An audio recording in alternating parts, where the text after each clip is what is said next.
आज सकाळपासून आमचे कार्यकर्ते असतील, पदाधिकारी असतील, हे सातत्याने सर्व बूथच्या संपर्कात आहेत. त्यांच्याशी चर्चा केल्यानंतर त्यांना ज्या काही अडचणी आल्यात या कुठेतरी सुटाव्यात यासाठी आम्ही सर्वजण प्रयत्न करत आहोत. टोटल बारामती लोकसभा मतदारसंघामध्ये 155 संवेदनशील बूथ आहे असं आम्ही इलेक्शन कमिशनला, पोलिसांना सांगितलेलं आहे. आतापर्यंत ज्या कंप्लेन आल्या, ज्या तोंडी आल्या, छोट्या मोठ्या होत्या, कुणी कुठं छोटीशी दमदाटी वगैरे करते, अशा 250 तक्रारी आतापर्यंत आलेल्या आहेत. या सोडून पैसे वाटपाच्या तक्रारी अशा 18 आलेल्या आहेत. त्यातले काही व्हिडिओ हे आम्ही ट्विट केलेले आहे. मारहाण, शिवीगाळ, बूथ घेण्याचा प्रयत्न असे 8, ईव्हीएम खराब, ईव्हीएम फ्रेम चुकीचं, नाहीतर ईव्हीएमचं प्लेसमेंट चुकीची आहे, अशा 38 आणि बोगस मतदान करण्याचा पहिला प्रयत्न हा वेल्हेमध्ये झाला. वांगीवाडी असं काही ते नाव आहे. तिथं ज्या गुंडाचा फोटो मी ट्विट केला होता 2 दिवसापूर्वी, तो स्वतः 25 लोक घेऊन बूथमध्ये शिरला होता. त्यामुळे तिथं ते झालं. अशी आतापर्यंतची परिस्थिती आहे. कार्यकर्त्यांशी बोलल्यानंतर जो प्रतिसाद लोकांकडनं मिळत आहे तो खूप सुंदर आहे. जे कोणी भेटतायत ते सर्व सांगतायत, आम्ही गुंडागर्दी, आम्ही दडपशाही, आम्ही आर्थिक ताकद ज्या बाजूला आहे त्या बाजूला जाणार नाही. आम्ही स्वाभिमानाच्या बाजूली आहोत, आम्ही चांगल्या विचाराच्या बाजूली आहोत.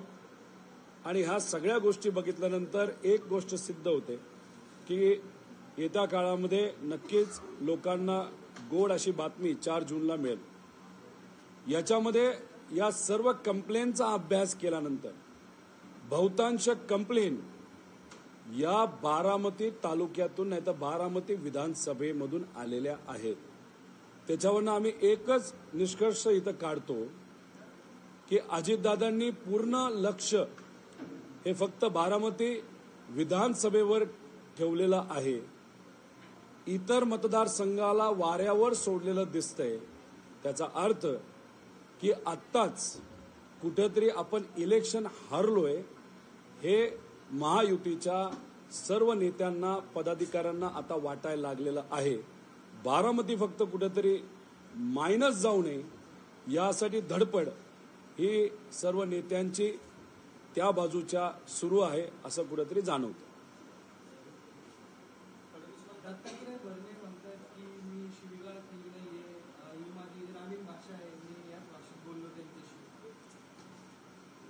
ही जी भाषा जर त्यांनी अधिवेशनामध्ये वापरली गेली, अध्यक्ष जर परवानगी देत असेल तर काही हरकत नाही. अध्यक्ष सोडा, महिलेच्या समोर नाही तर सुज्ञ व्यक्तीच्या समोर जर ही भाषा वापरली तर ती व्यक्ती त्याबद्दल काय बोलेल. तुम्ही सुद्धा टीव्हीवर टाकताना तुम्हाला अनेक वेळा टिंग टिंग टिंग टिंग करावं लागलं. म्हणजे असंविधानिक भाषा आई बहिणीवर ते बोललेले आहेत आणि ही भाषा त्यांची भाषा असेल तर याला गुंडागर्दीची भाषा कुठेतरी बोलावी लागते.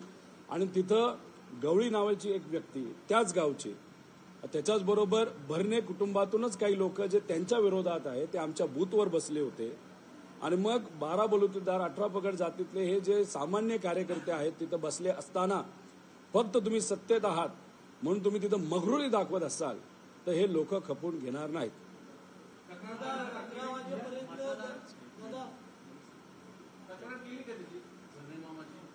तक्रार 100% केलेली आहे आणि गावातल्याच लोकांना धमकी देतात की इथं तुम्ही जावा, इथून जावा, इथं थांबू नका.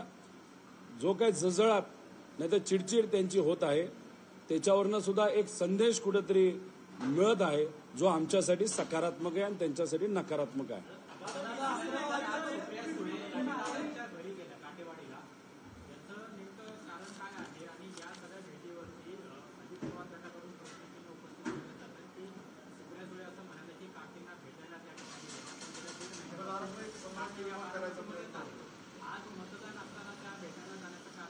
आता वातावरण सुप्रियाताईंच्या बाजूला असताना सुप्रियाताई अजितदादांच्या घरी जाऊन संभ्रम कशाला निर्माण करतील? आशा काकींना त्या भेटायला गेल्या होत्या, अनेक दिवसानंतर त्या बारामतीत आल्या होत्या. श्रीनिवास काकांनीच हे आपल्या सर्वांना सांगितलं होतं की ते पुण्याला का मुंबईला होत्या. आणि मग एक गोष्ट सिद्ध होते की हृदय नाही तर भावना ह्या कुठेतरी आत्यांकडे आहेत, नाही तर सुप्रियाताईंकडे आहेत.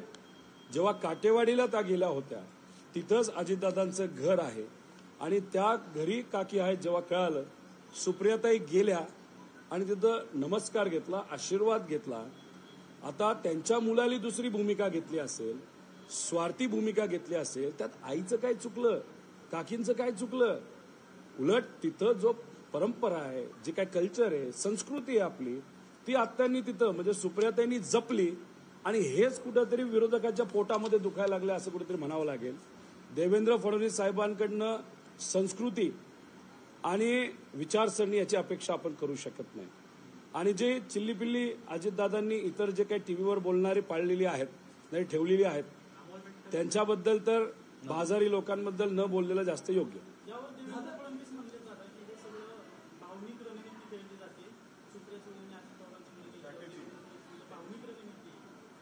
भावना आमच्याकडे आहेत. आता काटेवाडीला गेल्यानंतर आजीला नाही तर काकीला भेटणं ह्यात काय चुकलं? हीच तर परंपरा आहे, हीच तर संस्कृती आहे. आता देवेंद्र फडणवीस साहेब ज्या दिवसापासून सत्तेत या महाराष्ट्रामध्ये आलेले आहेत, राजकीय संस्कृतीची वाट लागलेली आहे.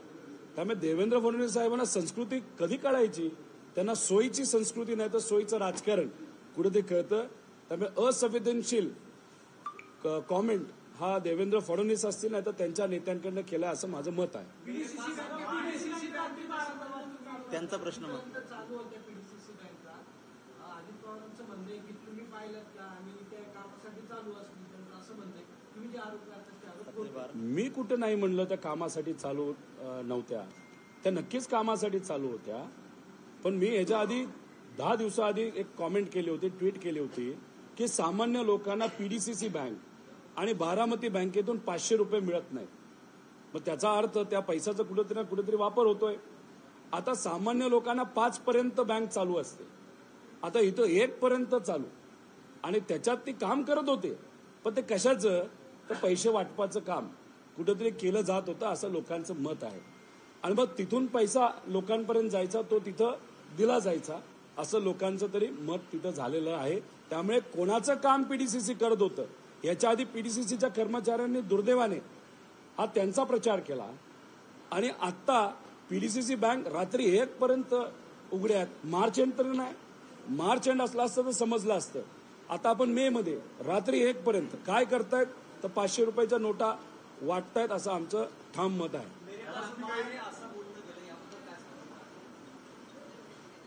इलेक्शनच्या दिवशी त्यांना हे वक्तव्य करावं लागतं. आता गेल्या काही दिवसांमध्ये आपण जर बघितलं तर अजितदादा रडू येत नसताना सुद्धा रडण्याची ऍक्टिंग तिथं केलेली आहे. चांगली गोष्ट आहे की काकी तिथे आल्या. मी काकींचं मान ठेवतो. या वयामध्ये आजारी असताना सुद्धा मतदान करण्यासाठी त्या आल्या. पण इलेक्शनच्या दिवशीच आई जर कोणाला आठवत असेल आणि हे स्टेटमेंट ते सुद्धा पिक्चरचं स्टेटमेंट जर कुणी करत असेल तो त्यांचा विषय आहे. पण मी काकींचं स्वागत करतो. वय आणि आजारी असताना सुद्धा मतदानाचा हक्क त्यांनी बजावला.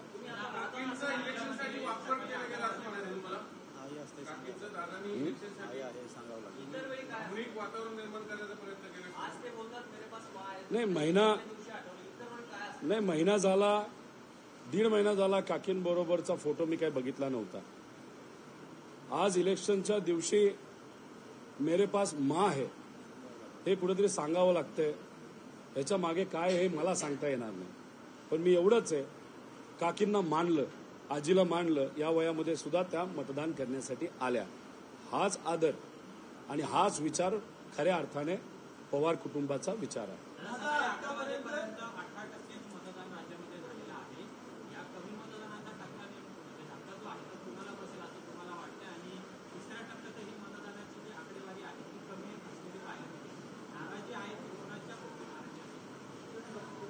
त्याला 2-3 कारणं असू शकतात.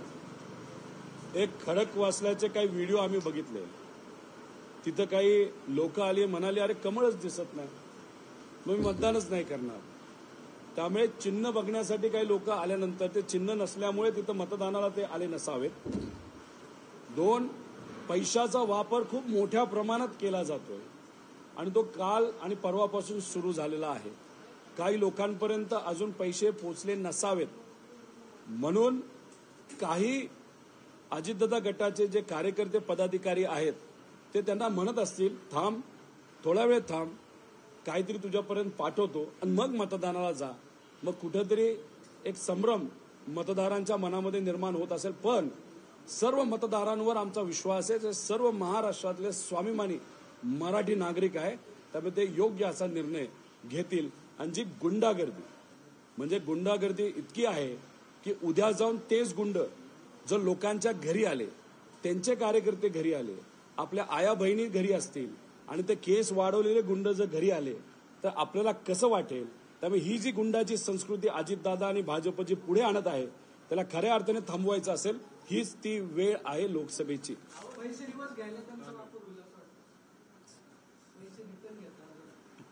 तसं नाही होणार. हे गुंड काय करणार तर हे गुंड कोणाच्या जमिनी, कोणाची घरं, अजून काही वेगळ्या प्रॉपर्टी असतील, नाहीतर कोणाचं ते छोटंसं दुकान आहे, एखाद्या दुकानाचा पत्रा बाहेर आलाय तर त्याला ब्लॅकमेल करून हफ्ते चालू करतील आणि हफ्ते चालू केल्यानंतर सामान्य लोकांना अडचण होईल. हे का होतंय, का गुंड पुढे येत आहेत? कारण का वर्धास्त हा सत्तेतल्या लोकांचा आहे. आता वाय सिक्युरिटीवाला व्यक्ती जर गुंडाला भेटायला जात असेल आणि गुंडाला भेटल्यानंतर स्वतः त्याला YZ सिक्युरिटी मिळत असेल तर अजबच सरकार आहे असं कुठेतरी आपल्याला म्हणावं लागेल. त्यामुळे गुंडाराज थांबवायचा असेल तर लोकांनी या लोकसभेमध्ये विचार करूनच मतदान करावं आणि धनशक्तीला बाजूला ठेवून जनशक्ती जी लोकांची शक्ती याची बाजू घ्यावी लागेल. काल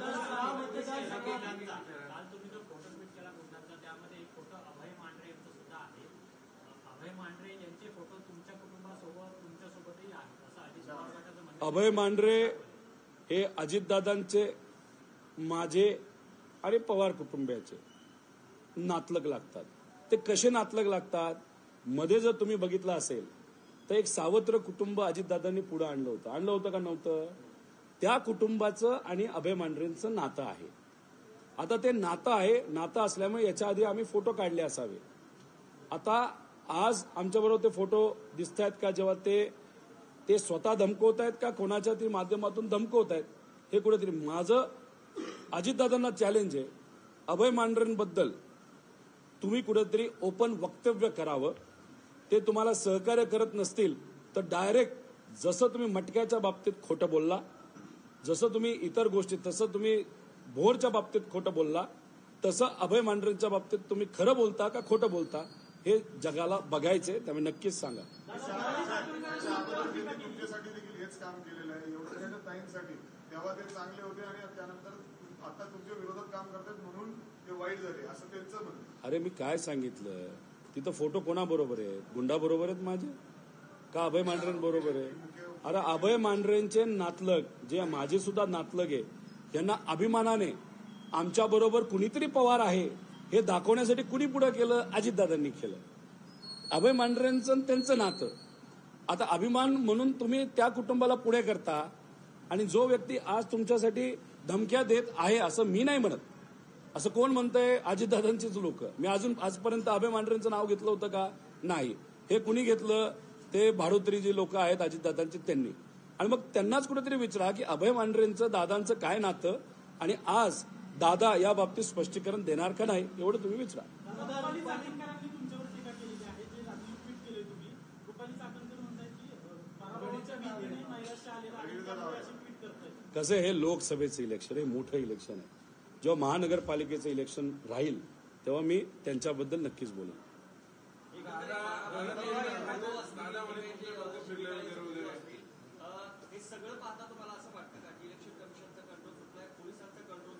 पोलिसांचा नक्कीच कंट्रोल सुटलेला आहे.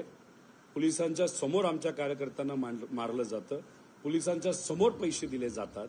पोलिसांना आम्ही सांगून सुद्धा त्या गुंडाला चाप लावत नाही. आणि गुंड कोण आहेत तर ते सर्व काय म्हणतात त्याला मोका लागलेले गुंड आहेत ज्यांना आता या इलेक्शनसाठी सोडले. 35 गुंडांना या इलेक्शनसाठी तिथं सोडलं गेलं, मोका काढलेला आहे.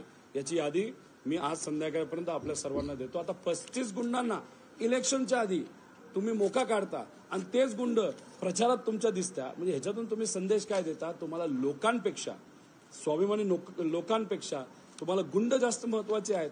आता आम्हाला भीती अशी आहे की आता वाजलेत 2च्या आसपास, 3-3:30 नंतर अजितदादांच्या पार्टीकडनं बूथ ताब्यात घ्यायला सुरुवात होईल असं आम्ही पत्र पोलिसांना दिलेलं आहे, इलेक्शन कमिशनला दिलेलं. सीसीटीव्ही कॅमेरा ठेवा, आम्ही सुद्धा व्हिडिओ काढणार आहे. आणि जर तसं घडलं तर मग या बाबतीत कुठं ना कुठेतरी येत्या काळामध्ये कारवाई ही अजितदादांवर झाली पाहिजे. आणि अजितदादांवर तशा 3 कारवाई झाल्यात इलेक्शन कमिशनच्या. म्हणजे त्यांनी एका ह्याच्यामध्ये सांगितलं की मीच, माझ्याकडे चाव्यात कशाच्या, तिजोरीच्या, ते तुम्ही बोलू शकत नाही, मीच पैसे देणार आहे. 2 कुठेतरी माळेगाव का कुठेतरी 40 कोटी देतो असं सांगितलं.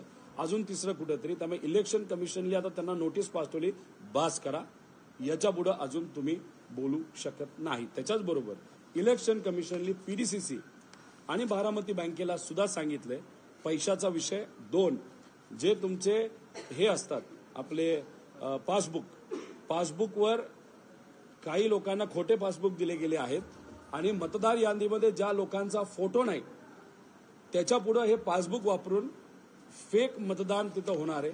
एका महिलेचा फोटो माझ्याकडे आलेला आहे, जिला सुप्रियाताईंना मतदान करायचं होतं. ती जेव्हा बूथवर गेली तिला असं कळालं की अरे माझ्या नावावरचं मतदान हे झालेलं आहे. त्याची शहानिशा आम्ही करतोय. ती जेव्हा आम्हाला कळेल तर नक्कीच त्या बाबतीतली माहिती मी ट्विट नाही तर आपल्यापर्यंत नक्कीच पोहोचवेल. आतापर्यंत 18% मतदान झालेलं आहे. साधारणतः किती टक्के मतदार होणं अपेक्षित आहे? कारण मागच्या वेळेस जो मतदानाचा टप्पा होता यंदा तो होताना दिसत नाहीये.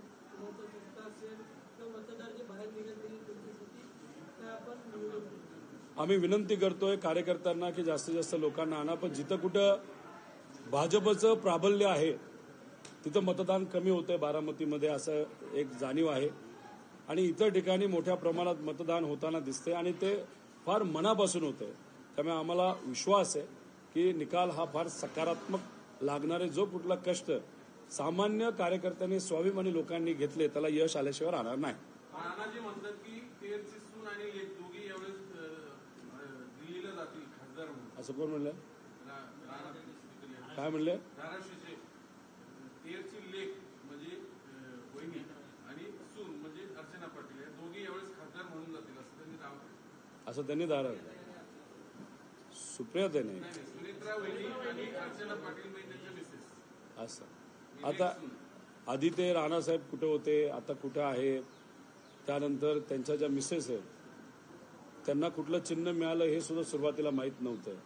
अशा गोंधळात ते स्वतः गोंधळलेले असावे आणि त्या गोंधळात त्यांनी चुकून सुप्रियाताईंचं नाव घेण्यापेक्षा दुसरंच नाव घेतलं असावं आणि ओमराजेंचं नाव घेतल्यापेक्षा मिसेसचं नाव बोललं असावं. कारण का चुकून त्यांनी जर मिसेसचं नाव नसतं घेतलं तर त्यांना संध्याकाळी जेवायला मिळालं नसतं घरी. दादा, तुम्ही जे पैसे वाटल्याचे व्हिडिओ किंवा फोटो ट्विट केलेले आहेत त्याच्यावरती सुरत चव्हाण जे अजित पवार गटाचे आहेत त्यांचं असं म्हणजे की तुम्हीच हे कार्यकर्ते घड्याळ चिन्ह देऊन पाठवलेले आहेत आणि हे सगळं बनाव तुम्ही केलेला आहे. तुमच्या फोन कॉलची तपासणी करावी, पोलिसांनी तुम्हाला ताब्यात घ्यावं अशी मागणी आहे. आम्ही सत्तेत नाहीये, केंद्रात तुमची सत्ता है, तुमच्याकडे ईडी है, सीबीआई है, तेरे पास पुलिस है, तेरे पास क्या नहीं है? मेरे पास कुछ भी नहीं है. मेरे पास सिर्फ लोग है और मैं यहाँ पे बैठा हूँ. जो बोलना है बोल, जिसको भेजना है भेज. मैं यहाँ पे ही बैठा हूँ, मैं नहीं डरता. आजपर्यंत नाही घाबरलो तर ह्याच्या पुढे कशाला घाबरेल? आम्ही मराठी माणसं आहोत, दिल्लीसमोर झुकत नाही. त्यामुळे काय करायचं ते कर. उगाच हवेत पतंग नको उडू बातम्या निघाण्यासाठी. दादा, पार्थ पवारांना व्हाईट प्लस सुरक्षा दिली होती, आपण ट्विटमध्ये त्याचा उल्लेख केलेला आहे. त्या व्हाईट प्लस सुरक्षेचा कुठेतरी पैसे वाटप करण्यासाठी तुम्हाला वाटते का उपयोग होतो? आता लोक असं म्हणतायत, आता ते तर कुठं गाडी घेऊन जाताना आम्हाला दिसलं नाही, पण त्यांच्या जे वाय सिक्युरिटीवाल्या गाड्या आहेत त्या मात्र पार्थ पवार सोडून सगळीकडे फिरताना कुठेतरी दिसत आहेत. ते का फिरतात, त्याच्यात काय असतं हे नक्कीच बघण्याची जरूरत आहे. आता भोरला जेव्हा मावळचे आमदार, त्यांचे बंधू का त्यांचे नातेवाईक आणि तसंच त्यांचा एक कार्यकर्ता जेव्हा पैसे वाटत होते तेव्हा तिथं पकडलं. आता तिथं पोलीस उभे होते, पोलिसांनी काही केलं नाही. गाडी मात्र फोडली आणि पैसे आता कुणी पोलिसांनी नेले का कुणी नेले बघावं लागेल, पण आम्ही त्या बाबतीतली कंप्लेंट केलेली आहे. त्यामुळे कशासाठी वापरतात हे मला तरी सांगता येणार नाही, पण असं म्हणलं जातं अँब्युलन्स, त्याच्याच बरोबर पोलिसांच्या गाड्या, अजून एक करामती आयडिया विरोधकांनी जी वापरली असं लोक म्हणतात ते म्हणजे टँकरमध्ये कुठेतरी पैसा हा ट्रान्सपोर्ट केला जातो. अरे काय भन्नाट, म्हणजे सामान्य लोकांच्या विकासासाठी अशा भन्नाट योजना जर आणल्या असतं तर मांडलं असतं, पण पैसे ट्रान्सपोर्ट करण्यासाठी काय काय नाही केलं यांनी. आता बरेच लोक नवीन नवीन नाटक करायला लागलेले आहेत, त्यामुळे पिक्चर फार जास्त बघत असावेत आणि तो पिक्चर बघितल्यामुळे कदाचित त्यांच्यावर प्रभाव झाला असावा असं आपल्याला म्हणावं लागेल.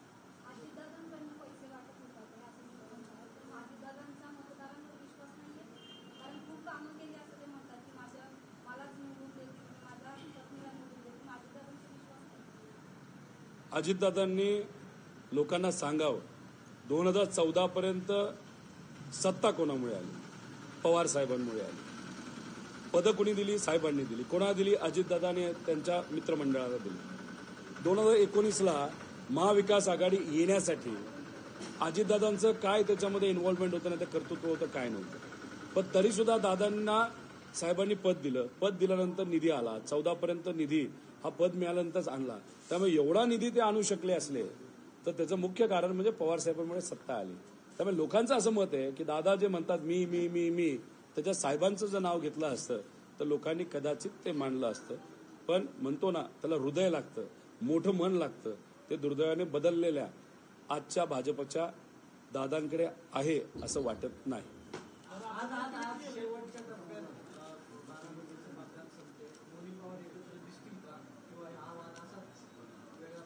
मी दुसऱ्यांबद्दल तर काय बोलू शकत नाही. तुम्ही माझ्याबद्दल बोललात तर माझा स्वभाव थोडा वेगळा आहे. तशा पद्धतीने काहीच होणार नाही, 110% तुम्हाला सांगतो. बरं, तुम्ही म्हणता तसं जर हवेत एखादी अशी बातमी असते, असं जर एखादं घडलं तर मी माझी वेगळी भूमिका नंतर नक्कीच मांडेल.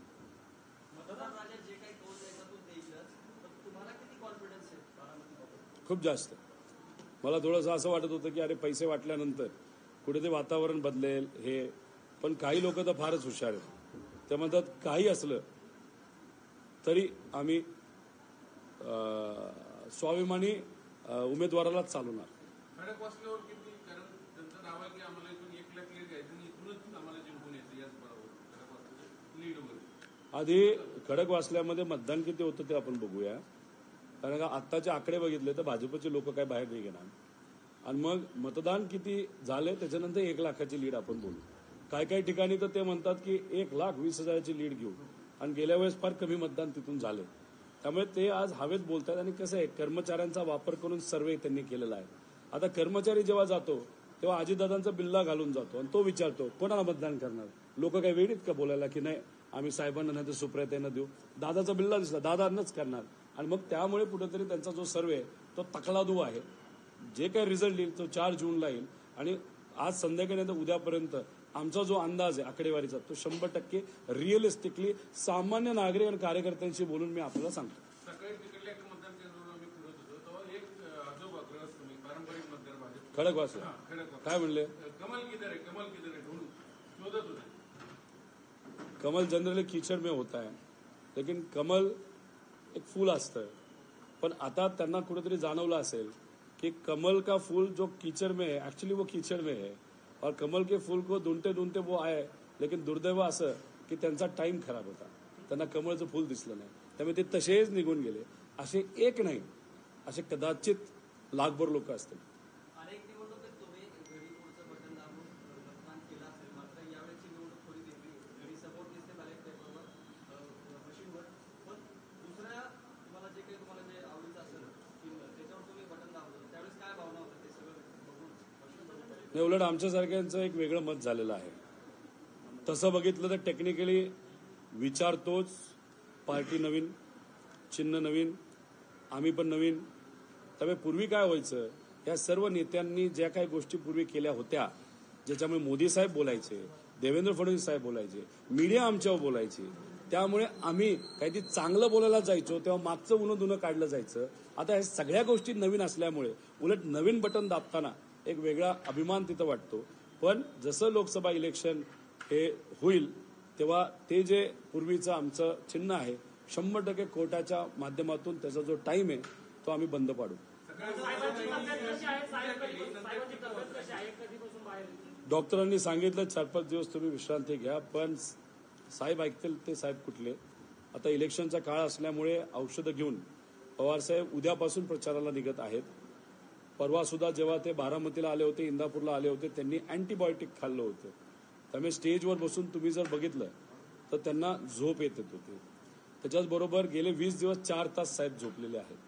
आणि मग या वयामध्ये 4 तास झोपणं, 3 सभा, 25 बैठका, याच्यामुळे एक्झर्शन झाले, कणकणी वाढली होती, इन्फेक्शन वाढले. पण साहेब काय ऐकणार नाही. शेवटी साहेब कोणाचं प्रतीक आहे तर स्वाभिमानी मराठी माणसाचं प्रतीक आहे. आणि मराठी माणूस कधी शांत बसत नाही, हे तुम्हाला उद्यापासून त्या ठिकाणी दिसेल.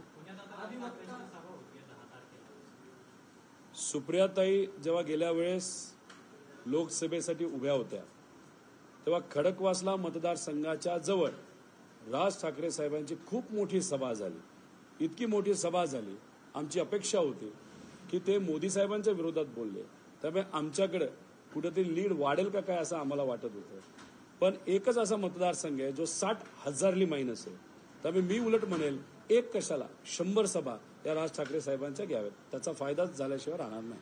ईव्हीएमची पूजा केली, नंतर टीका झाल्यावर त्यांनी ते ट्विट काढून कुणी? टाकलं. रुपाली चाकणकर हा. सकाळी ईव्हीएमची पूजा केली, सगळा तो फोटो त्यांनी पोस्ट केला त्यांच्या एफबी अकाउंट किंवा ट्विटर अकाउंटवर. नंतर स्टेटसला पण होता. नंतर ते टीका झाल्यावर त्यांनी ते डिलीट केलेलं आहे. नाही, काय झालं, मी काय ते बघत नाही आणि ते जेव्हा नंतरचं इलेक्शन असेल तेव्हा ती नंतर बघेल. पण मला जे काही कार्यकर्त्यांनी सांगितलं, खाली काही त्यांच्या व्यक्तिगत कार्यकर्त्यांनी कॉमेंट सुरू केल्या होत्या की भावी आमदार, म्हणजे खडकवासल्याच्या भावी आमदार. आणि त्याला प्रत्युत्तर तिथं असणारे त्यांचे जे महायुतीतले कार्यकर्ते ते इतकं घाण लेवलला द्यायला लागले, इतकं विचित्र लेवलला द्यायला लागले, पर्याय राहिला नाही. त्यामुळे भावी आमदारांना आणि भावी कॉर्पोरेटरला कुठेतरी त्यांचं ट्विट डिलीट करावं लागेल.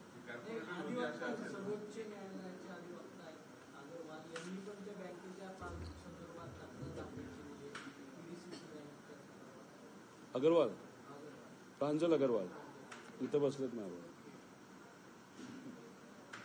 अजून काय दादांनी सकाळी बोलताना मी फोटो व्हिडिओ टाकले ना, बोला की, मी बोलतो. तर त्याच्यावर त्यांनी खूप घसरून टीका केली. मी माथं फिरले, तुमचं डोकं फिरले, काही तुम्ही मला सांगा, जेव्हा आम्ही आकडे ऐकतो 200 कोटी 300 कोटी, दादा बरोबर म्हणाले माझं डोकं फिरलंय. एवढे मोठे आकडे एका इलेक्शनसाठी, एवढा मोठा आकडा जर आमदारकीसाठी दादानी वापरला असताना 144च्या पुढे आम्ही गेलो असतो, एक हाती सत्ता आली असतील, अजितदादा मुख्यमंत्री झाले असते. आज बहिणीला पाडायला, पूर्वी तुम्ही कधी असं काही केलं नव्हतं. एक तर पवारसाहेबांना या गोष्टी आवडत नाही आणि तुम्ही आज बहिणीला पाडण्यासाठी तिथं ह्या सगळ्या गोष्टीचा वापर करता. आणि दुर्दैव असं की बहिणीला पाडण्यासाठी 6 महिने आधी अख्खी यंत्रणा दादा घेऊन गेले.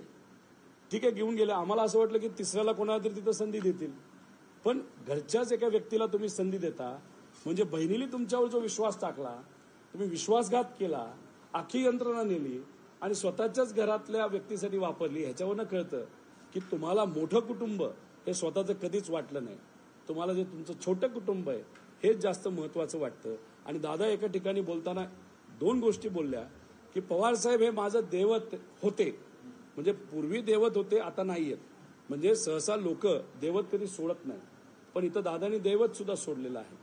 आणि दुसरं, 17 वर्षापूर्वीच हा निर्णय मी घ्यायला पाहिजे होता. म्हणजे 17 वर्ष झालं साहेबांच्या विरोधात अजितदादांच्या मनामध्ये एक द्वेष होता, जो 17 वर्षानंतर म्हणजे सगळी पदं घेतल्यानंतर आणि वय बघून मग आज त्यांनी तो निर्णय हा घेतला. म्हणजे इतकं स्वतःचा विचार नाही तर स्वार्थी विचार दादा करतील हे माझ्यासारख्या कार्यकर्त्याला कधी वाटलं नाही. खूप वाईट वाटतं. अंदाजे या मतदारसंघात किती पैसे वाटले आणि एका मताला किती भाव मिळाला? आम्हाला जे कळालेलं आहे, जे लोकांकडनं कळलं आणि जे काय आम्हाला फोन आलेले आहेत, 2500 कमीत कमी एका मताला, जास्तीत जास्त 5000 त्या पुढेही काही नेत्यांना दिलेले आहेत.